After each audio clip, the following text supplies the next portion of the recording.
Does the Bible ban men from having long hair? And if so, how long is too long? We're gonna comb through the scriptures to find out. That's awful.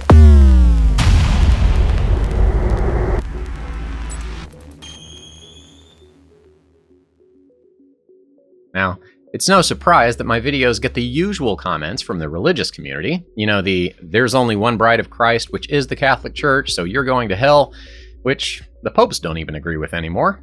Or the usual atheist response of that massive pile of historical evidence for the existence of Jesus that even atheist historians agree exists doesn't exist. But one thing that a lot of my religious and atheist critics all seem to agree on is my hair is too long. So, in a way, this video was recommended by you guys again. And now, whenever somebody leaves a comment like this, I can just link this video. Work smarter, not harder, y'all. In 1 Corinthians 11:14, the Bible says, "Does not the very nature of things teach you that if a man has long hair, it is a disgrace to him?"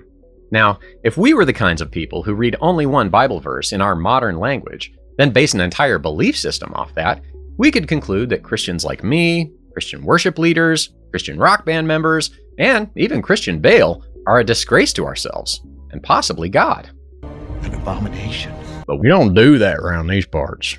No, we look at context. We examine the whole Bible, compare the language used with other scriptures, consider the culture and time period when that verse was written, analyze other pertinent data, and then formulate a conclusion of what the original authors were actually saying. Or, if you're a progressive Christian, just chuck all that out when it doesn't line up with your postmodern culture-influenced predetermined preferential outcome. The book of 1 Corinthians was a letter written by the Apostle Paul to a new church in the city of Corinth. They were off to a good start in a few ways, but they were also a total who put spaghetti in the washing machine level mess.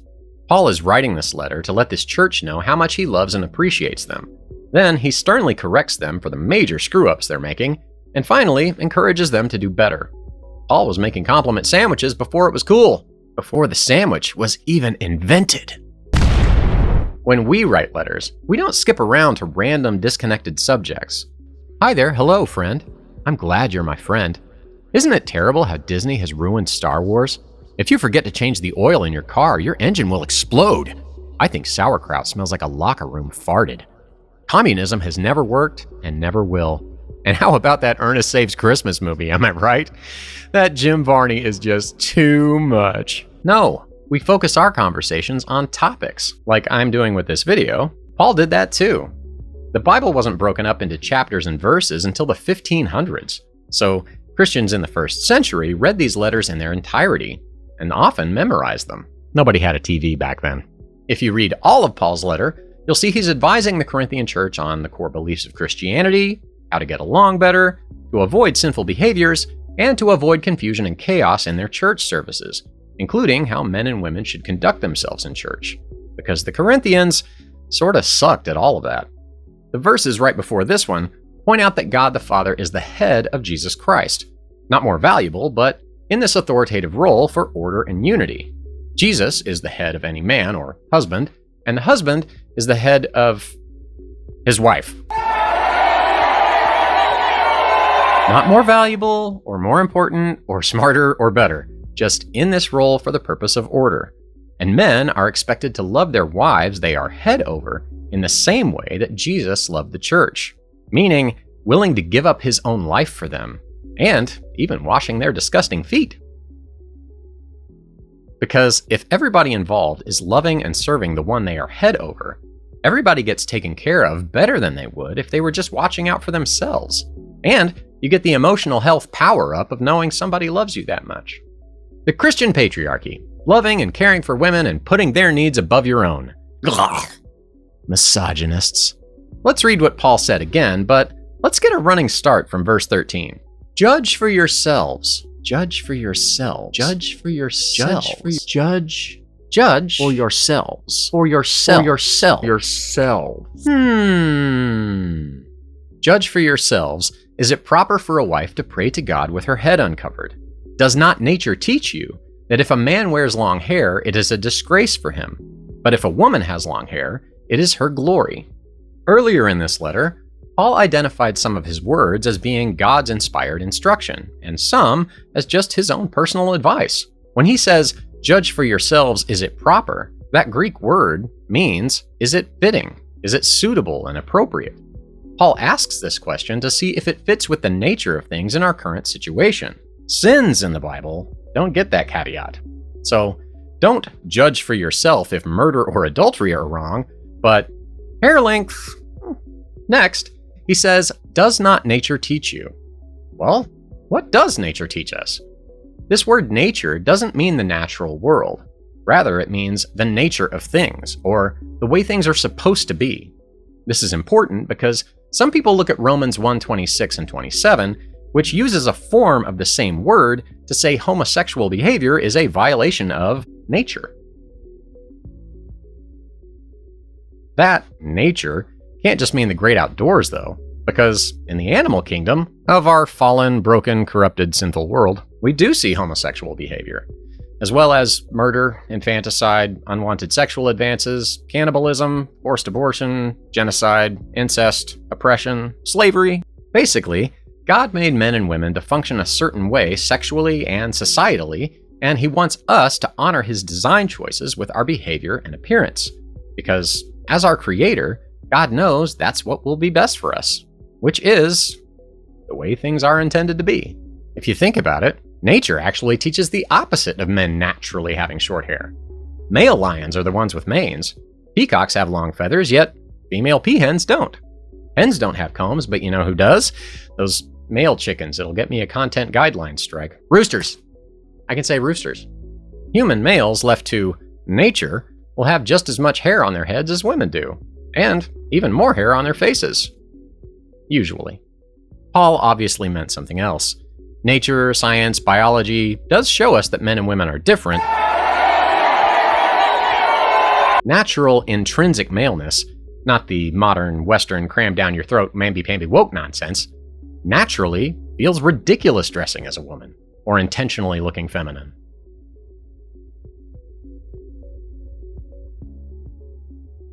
A man wearing woman face is an overplayed caricature of women. It's used as a gag in movies because it looks absurd in our society.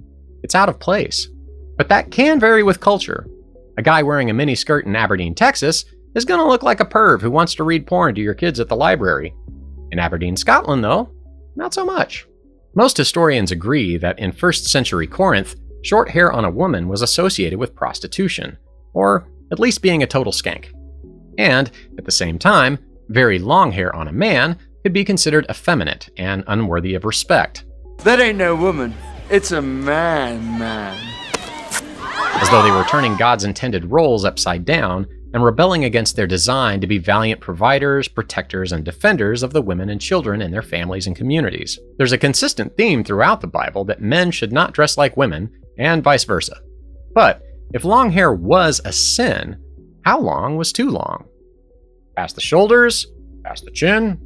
Anything shaggier than Ross on the first season of Friends? There's no mention of it. For all we know, it could have just meant a man who never cut his hair.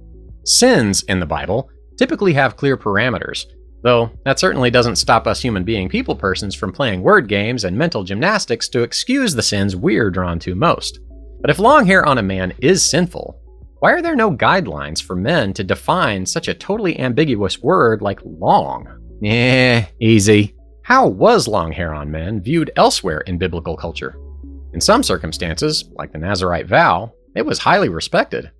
A Nazirite was a Jew who took a vow to abstain from particular behaviors, like drinking wine, actually no consuming of any grape products whatsoever, touching anything dead, including the body of a deceased loved one for burial purposes, and cutting their hair.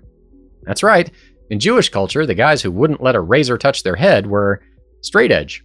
Some people think the exact wording in 1 Samuel, "a razor shall not touch his head," only means a razor-close buzz cut, but that scissors or other cutting methods were permitted. However, the text that first describes the Nazirite vow in Numbers 6:5 says, "He shall let the locks of hair on his head grow long." A Jew could make a Nazirite vow for a short time, which included a head-shaving ritual when the vow was completed, or it could be a vow for life. And the Bible seems to indicate Paul himself made temporary Nazirite vows. So, it doesn't seem like hair length was the main issue here. Samson was a lifelong Nazirite, though admittedly not a very good one. Funny how the most famous haircut in the Bible ends with a guy getting his eyes gouged out. The prophet Samuel was also a lifelong Nazirite. Sure seems like John the Baptist was. And Jesus Christ was not. He drank wine and he touched dead people. Does it still count as touching a dead body if they come back to life? And if you believe the Shroud of Turin is real, that supposed image of Jesus had long hair. Terminology. Jesus was not a Nazirite. He was a Nazarene, but that just means he was from the town of Nazareth. So the guy says, I'm a Nazirite, not a Nazarene. It's all about hair, not heritage. Am I right? I understand why, at first glance, my Christian critics think this verse condemns anything beyond a crew cut. But atheists? Come on, like you care. I mean, you think this book is just a bunch of fairy tales, right? Surely you don't want your comments about my hair to come off like a mere witch hunt to cry hypocrisy whenever you can. I'm glad to talk with anyone about these issues, and most of the atheists I've encountered have been very respectful, and I truly appreciate those conversations. But let's all be honest about our motivations. And when someone doesn't appear to be living consistently with their worldview, and this goes for all of us, instead of jumping to an accusation, aha, you are clearly a hypocrite, it's best for us to ask questions. Your worldview seems to claim this, yet your actions don't align with that. Am I understanding this differently than you are? The Bible also says God looks at or judges the condition of our hearts, not our outward appearance. If your life is submitted to God and you're honoring Him with all your heart, mind, and strength, do you think an imaginary line for coiffure length is going to change that? What if you're stranded on an island somewhere with no ability to cut your hair? At what point do you fall out of favor with God? When we factor all the things we've discussed, I think the point of this verse is, live according to God's design. Men should look like men, and women should look like women, however long their hair is, regardless of trends or fashion. So we should judge what is proper in our time and culture so we can align our looks with our God-given biology. And we should not try to appear like the biological sex we are not. Funny, when I searched for women cross-dressing as men, I only got more men cross-dressing as women. Why do you suppose that is? Old woman! Man! Ma'am, sorry. We should strive to present ourselves well, though. Modesty, humility, and integrity are virtues we should embody as Christians. And many guys, especially in past countercultural movements, have grown their hair out as a sign of rebellion against societal norms, to intentionally upset their parents, who are total squares, or to attack and disrupt those gender roles God designed for His creation. Those reasons? No bueno. So why are you growing yours out? Maybe I'm growing it out for charity. Just what a kid with leukemia wants. A wig that smells like cats and Chick-fil-A farts. I do not have cats. Real talk. If I was convinced that Jesus or the Bible in general taught that my hair was shameful to God, or an abomination, or even a disgrace to me as a Christian, I would cut it off. I wouldn't even wait to make an appointment. I would cut it right now. This is the only time in my life I've had hair this long. I like to say the pandemic lockdown started right here. I didn't really plan it out or anything. I just kept not deciding to cut it. And I don't really see myself as being an old man with all of this, so it will be back up to the standards of the online critics again someday. See what I did there? Is up to the standards of up to the standards. I'm not too worried about that, though. The people who interpret this passage, or misinterpret it to say that men shouldn't have long hair, are in the minority these days. And ironically, a lot of them have no problem at all with Jesus looking like this. He doesn't really look like that. Well, that's the long and short of it. Has this changed your mind on appropriate hair length? Brought up new questions? I am still open to other thoughts on this issue, and am willing to re-examine it if need be. So let me know your thoughts in the comments. And I haven't asked in a while, but I would really appreciate it if you'd take a second to hit like and subscribe, and share this video with a special hippie, hairstylist, or head shaver in your life. And remember, eternity is on the line, and that lasts forever. I hope you choose wisely, and keep on thinking to infinity.